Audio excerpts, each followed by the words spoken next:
चली आई तो तू मजा पई तो कहिया के तकिया पे हम के सुतई तो रूसना ऐसे हम अर्ज करीले माफी दा हमके हम हाथ जोड़ीले केहू तुहरा जैसन अब जेकरा खातिर सब कुछ कईनी ओकर नजर में बाबुर भईनी दिल के गिरल दीवार हमर ढाह के हो गिरल ढाह के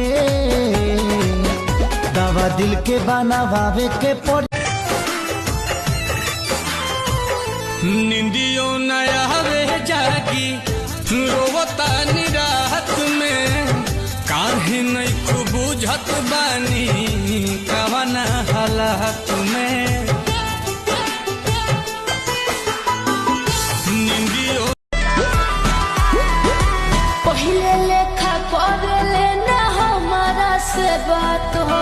मांगी जब प्यार देले मुकाला तो हो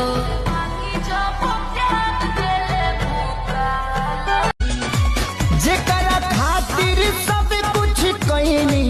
ओकर नजर में बाबुर भईनी दिल के गिरल दीवार हमर ढाह के हो गिरल ढाह के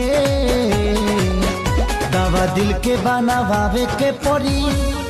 रामदेव बाबा से कह